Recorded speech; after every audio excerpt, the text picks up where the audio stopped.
All right, so hello everyone. I just wanted to come on here and to show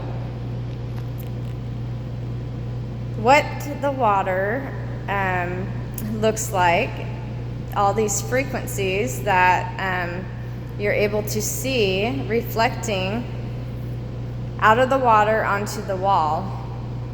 And it got me thinking about so much that what I've been talking about with how I'm learning the energy and just the vibrations and the frequencies work in this world, and how everything is vibrating. Doesn't matter what we're talking about, but everything is vibrations. And the differences really are we looking at low or high vibrations, low or high frequencies. How are we ourselves operating in this world?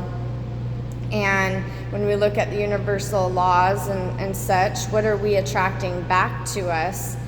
And so, when the water starts to just settle, you'll see that these frequencies will become more dense and will slow down and will just kind of mesh together. But if I were to go over and to add some energy and movement to the water, if I were to swim in it or something like that, the frequencies would just have a rippling effect like this, but the pattern would change just depending on what I did with the water. It's amazing to look and to see it reflecting here on the wall. Unfortunately, the camera doesn't pick it up as beautiful as it is, and if I turn the light up any, then it really just darkens it to where you can't see the frequencies. But this got me thinking about just looking at light and dark and how things show up in the world. It's interesting that it takes actually the darkness for the light to actually show up. And we've been indoctrinated, we've been lied to about how, darkness and how light actually, how we are to view these things, when in actuality, light and dark is within each of us. And it seems to be that it's in our darkest moments when we are usually woken up to something being wrong in the world. And it is at that time where we feel like we're at the very bottom and there's only one way to go, and that is up, because there doesn't seem to be any further down. When we are that far down, that's how it feels. And I've used my own experience with losing my children and just the complexity of what happens when you have these corporate entities, and here they come in, and you just aren't knowledgeable enough to know about what's going on, and you don't understand frequencies, energies, or vibrations, because we haven't been taught any of that. And so operating in this adversarial type system without the knowledge and wisdom is very difficult. And it is a complex situation because relationships are damaged. There is so much conquering and dividing that happens. And if we aren't operating on high frequencies, we will become more like victims than survivors. We are taken down to a low vibration and a low frequency in which it is difficult to operate. We are actually in survival mode. And yesterday I was talking about just listening to that still small voice inside and silencing the external voices. And I want to make sure, just in today's age and how things are and how people are being pathologized over so many things, these are not like audible voices. These are not hallucinations or delusions or anything like that. What I am referring to is a knowing from within of what it is that we are supposed to be doing, that I'm supposed to be doing, that answers come to me from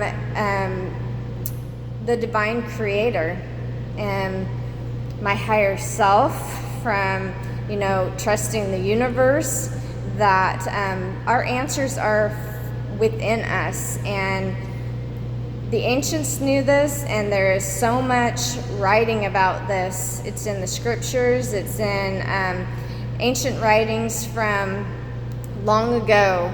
And this isn't about religion, this is about spirituality. And we are way more than what we are aware of. And this knowledge has been hidden from us, and so that is what I'm trying to get back to, is to know who exactly I am, what my purpose is, and how to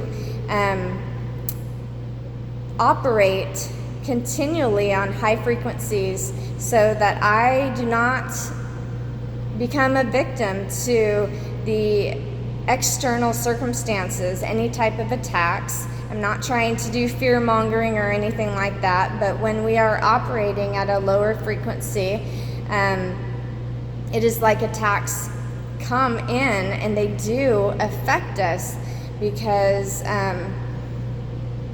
low vibrations are a place where we are struggling.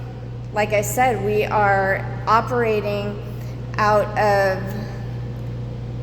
a place of anxiety, depression, and different things that make it difficult to function and to think clearly. Now, I don't want to look at emotions like as good or bad or anything like that. I like what Ralph Smart says about emotions being energy in motion. So if we see these emotions and we understand or overstand where they're coming from, and we are able to recognize them, to see where they're coming from, to learn from them, and then to not stay in that place, but to allow them to move on. You could see a river in front of you and have logs floating down the river, and you see these thoughts or these emotions floating by, and you can either stay with those thoughts and emotions, or you can allow them to pass by. And I think that we do need to make sure that if we have something that comes to mind or an emotion, that we evaluate it and see where it's coming from.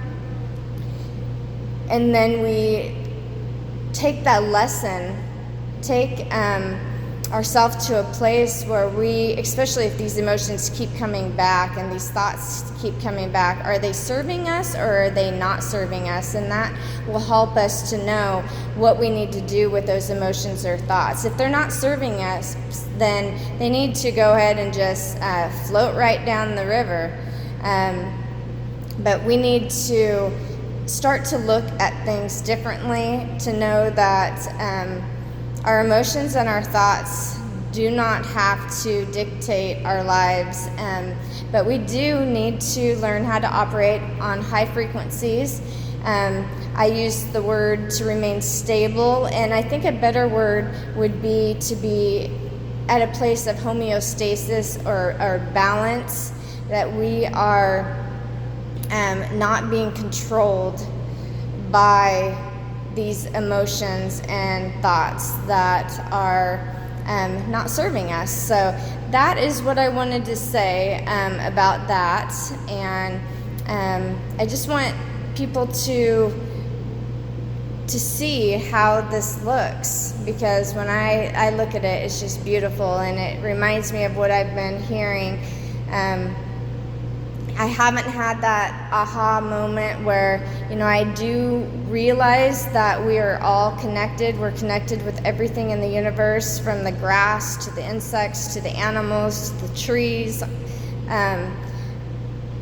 but I haven't like had that place where it's totally brought me to tears like I've heard so many, but it does melt my heart and makes me feel like I know that there is so much more to this life than we are aware of, and that we are one.